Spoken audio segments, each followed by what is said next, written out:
What was your guys' first video game console and game? Ever. I'm not talking like the first one you really got into, like what's the first thing you can remember playing? My first console was the Nintendo 64. Well, it was my dad's. I was just a little kid. And the first game I remember playing was called Turok Dinosaur Hunter. If I can find an image of it, I'll put it up on the screen. For anybody that doesn't know what Turok is, you're basically just a guy who runs around like 10 different levels with a bunch of different guns, just killing a bunch of people and dinosaurs. I was like 4 or 5 years old playing that. It was awesome, and then eventually we got like Pokemon Stadium and Mario Kart and Pokemon Snap, probably because my mom said, hey, I don't want our kids turning into serial killers. But yeah, I'll always remember Turok as like my first game ever. I wonder if anybody's first game was Tetris, and I feel bad for them because they probably hate video games because I don't even like Tetris now. You know, now that I think of it, maybe when I have kids someday, I'm just gonna make them play Tetris so they hate video games.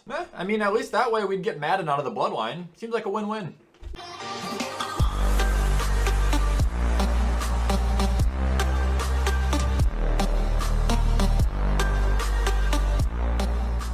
Alright, what's going on guys, and welcome back to another video. Today we are going to be doing our Week 3 NFL predictions. Last week we had a good bounce back. We went 10-6 opposed to first week where we went 7-9, which brings our complete record on the year to 17-15. Definitely a lot better. I'm just above 500, that's all I want. However, this week there's a bunch of picks I'm not too certain on, so could come crashing down very, very soon. Before we hop into the video, guys, head over to gfuel.com and use code WyattzWorld. Save yourself a discount on any G Fuel products. So this is the pink lemonade flavor, and I've always been like this throughout life. I don't notice a difference, and I don't notice a difference in the G Fuel either. It just tastes like lemonade. It's really good and refreshing, but I don't know what the difference in lemonade and pink lemonade is. Like, I seriously don't think it exists. All right, on to the predictions.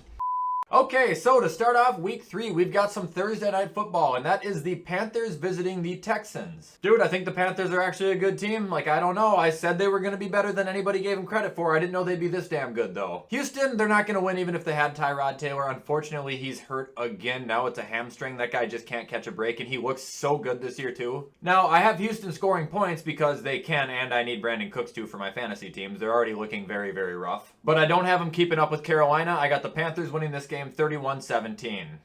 Alright, moving on to Sunday, we got the first game of many. We got Washington visiting Buffalo. I'm sure to nobody's surprise, I'm going to pick Buffalo here, but for a number of reasons. One, I think Josh is going to start to kick it in gear. I think he's starting to get comfortable now. Number 2, it's in Buffalo. Now, I know Buffalo lost week 1 in Buffalo, but that was to the Steelers. This is to a Washington football team who is already crippled, and their defense, I'm not quite sure what's happened, looks like dog shit. While Buffalo's defense looks like a brick wall. I can see Buffalo smothering Heineke from the first whistle all the way to the last. I got the Bills winning this game 28-10. Alright, moving on, we got the Bears visiting the Browns, and I was close last week on that one where I had the Bengals beating them by a little bit, except it was flip-flop. The Bears beat the Bengals by a little bit. Similar fashion this week, except I think it's going to be a very low-scoring game since Cleveland doesn't have Jarvis Landry now, and they might not have Odell. Hopefully they do. I got a defensive war with Cleveland pulling ahead in a low-scoring affair, winning 13-7. Chicago can stop the run, so if they shut down Chubb and Kareem, Cleveland could be in some trouble. Either way, they'll still beat the Bears. Moving on, we got the Ravens visiting Detroit. I don't know what happened on Monday. I fell asleep and the Ravens were down by like 10 points. I woke up the next morning and the Ravens won, and Lamar was doing a handstand in the end zone, which I'm assuming he was probably fine by because you can't have any fun in the league anymore. The Ravens obviously kicked it in gear after I fell asleep, but after watching highlights and just noticing of what that team looks like with and without Lamar, Baltimore is screwed. Except if it's the Lions, no matter what. Hell, the Ravens could beat the Lions with me as the quarterback. I got the Ravens beating Detroit 30-13. We know Detroit can score, I just don't think it's going to be a lot, and I think the Ravens defense is a lot better than Green Bay's. Moving on, we got the Colts visiting the Titans. Honestly, I had the Colts winning as an upset. I'm not really sure if it would have been an upset. But I had the Colts winning for a second because Tennessee does scare me. But if they were playing teams that did not have these fucking offenses, they could win. But they are playing just the best offenses in back-to-back-to-back weeks. It's disgusting. It's going to be an interesting game. It's going to be a close game. But I got the Titans pulling ahead with a really bizarre score of 21-19. See a lot of field goals coming from the Colts. Like I said, the Titans defense isn't good, but the Colts offense, dude, I feel terrible. Moving on, we got the Chargers at the Kansas City Chiefs. Now, I didn't really pay attention to the Dallas Chargers game. I paid attention to the score. I saw highlights of Zeke and whatnot too, but during the actual game, I don't know what happened, and I keep hearing that the Chargers got cheated. Either way, Kansas City is going to score a lot of points, and the Chargers can score on Kansas City's defense because Kansas City's defense isn't really that good and the Chargers offense is. But I can see Justin Herbert trying to force something past the Honey Badger, making an interception that's really going to put him behind. I have the game being actually really close until the fourth quarter, but I have the Chiefs pulling away, winning the game 34-24. Moving on, we got New Orleans visiting the Patriots, and this, again, I don't know what is an upset and what's not this week, but I think it's going to be an upset. To me, at least, I got New England beating the Saints. I have it being close, but I have Bill Belichick absolutely dominating Jameis Winston or Taysom Hill, whoever they try to throw out. If it was in New Orleans, I could see the Saints winning, but coming off of what just happened against the Panthers and what just happened against the Jets and the Patriots side, kind of a slow, boring game, but I got the Patriots winning 20-16. A lot of field goals in this game. I can see it happening.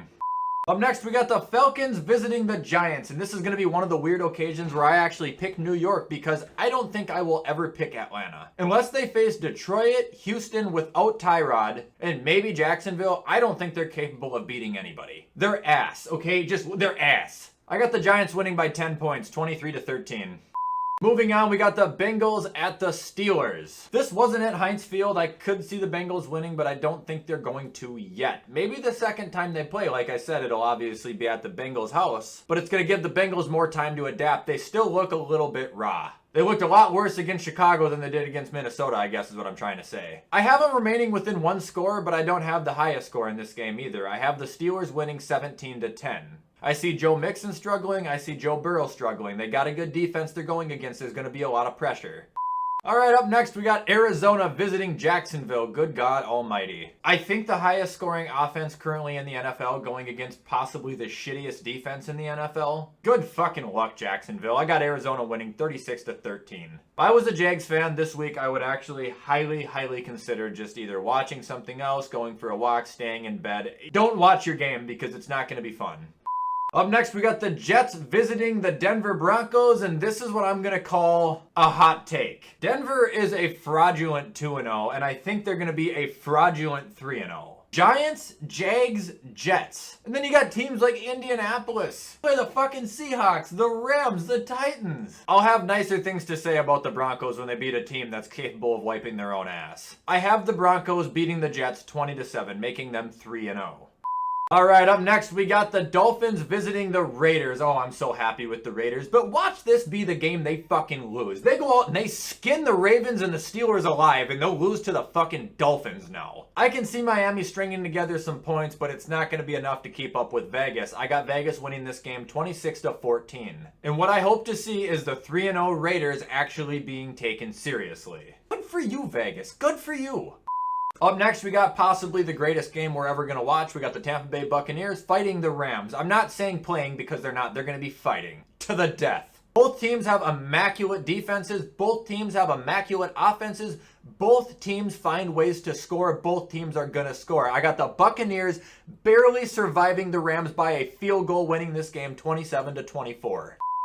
All right, now it's time for the pick I've been waiting for. This is Seattle visiting Minnesota. This is a blazing hot pick right here because this is it. The Vikings have to win this game. First week, it wasn't a fumble, but they lost. Last week, they had the Cardinals beat dead in the water, and the Vikings missed a kick and lost. Now they're at home against the Seattle Seahawks, a team that has kicked their ass every single year for like the last 4. But those games have been in Seattle. This is at home. This is in the bank. This is where the Vikings need to be. Minnesota needs to win this game if they want any confidence going further into the season. They're at home. They need to beat a good team at home. Repeating score from last week, except there should be no overtime. Minnesota defeats the Seahawks 33-30. Greg Joseph redeems himself at the end.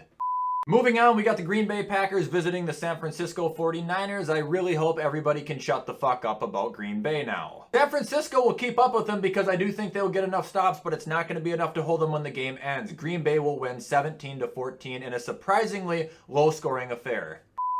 And ending week 3 with Monday Night Football, we got the Philadelphia Eagles visiting the Cowgirls. Unfortunately, I got the Cowboys winning this game. Like I said, the Eagles were going to win week 1 and now they're going to lose like the next 7. Eagles defense, to my surprise, is good this year. Well, at least it appears to be so far, which I think will keep them in the game. But they will fall short, allowing Dallas to win 20-16.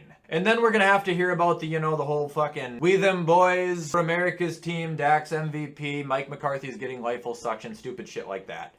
Alright guys, and that was it for my Week 3 NFL predictions. Like I said, this could be a very questionable week, but it could be a very good one. If you guys like this video, you already know what to do. Comment, like, subscribe, turn the bell on. I try my best to post every single day. If there's any picks that you guys severely disagreed with, let me know in the comments. I would love to read what you guys think is going to happen. For those who are interested in following my social medias or sending something to my P.O. box, all that information will be in the description of this video as well. With that shit being said, guys, I'm going to hop off and edit this so you guys can watch it on time. I hope you all have a fantastic rest of your day, and as always, I will see you in the next video.